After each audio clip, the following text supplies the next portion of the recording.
সত্যিকারে ইসলামকে ভালোবাসেন, যদি সত্যিকারে আপনি একজন মুসলমান হয়ে থাকেন, তাহলে অবশ্যই আপনার ব্যক্তিগত মতামত কমেন্টে জানিয়ে যাবেন। ঢাকা যে কনসার্টের আয়োজনে যে ভিডিওগুলো ভাইরাল, যে আয়োজনের মধ্যে এক পাশে রাখা হয়েছে জান্নাতে যাওয়ার জন্য নামাজের আয়োজন রাখা হয়েছে। এখানে আপনি নামাজ পড়তে পারবেন, ইবাদত করতে পারবেন জান্নাতে যাওয়ার জন্য। সুন্দর একটা সিস্টেম। পাশাপাশি কিন্তু আপনি এনজয় করার জন্য ছোট হোক বড় হোক, মুরব্বী হোক আর রাজাকার হোক, সবাই মিলে এনজয় করার জন্য নারী পুরুষ একসাথে গানের তালে তালে জান্নাতে যাওয়ার জন্য ব্যবস্থা রাখা হয়েছে।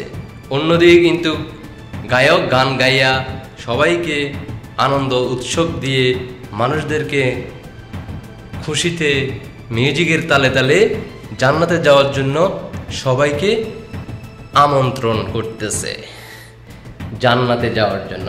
অবাক হবেন না, অবাক হবেন না, অবাক হওয়ার কোনো কারণ নাই। এটাই হচ্ছে আমাদের বাংলাদেশের ইসলাম প্রিয় মানুষগুলো, যাদেরকে আপনারা বলেন তারা মাওলানা। ইতিমধ্যে আপনারা জানেন জান্নাতের অলি যারা সরাসরি জান্নাতের টিকিট বিক্রি করে, কিন্তু আপনি নামাজ পড়লে আপনি জান্নাতে যাইতে পারবেন না। জান্নাতে যাইতে হলে আপনি কি করতে হবে?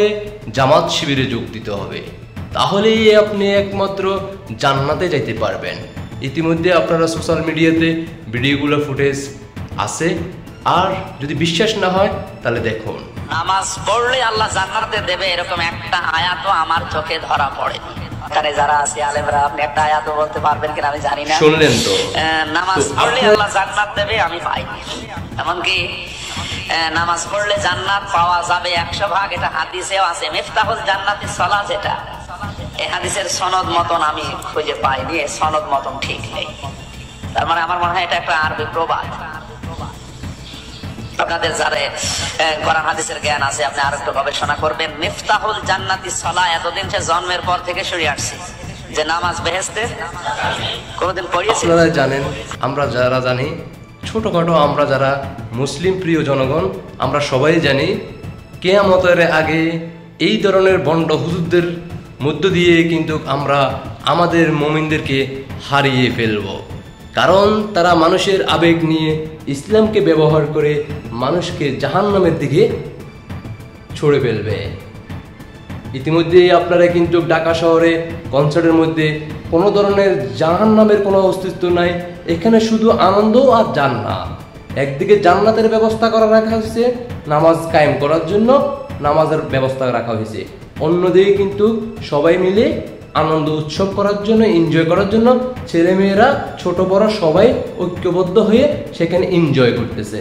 স্ক্রিনে অলরেডি আপনারা ভিডিওগুলো দেখতেছেন, সোশ্যাল মিডিয়াতে ভাইরাল। অন্যদিকে কিন্তু গায়ক তাদেরকে গানের তালে তালে তাদেরকে নামাজ পড়ানোর জন্য সুযোগ সুবিধা করে দিছে।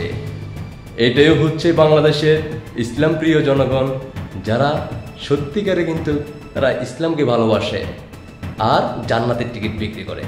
আশা করি সবাই বুঝতে পারছেন, আর দেশবাসীকে দেখার সুযোগ করে দিবেন। আল্লাহ হাফেজ।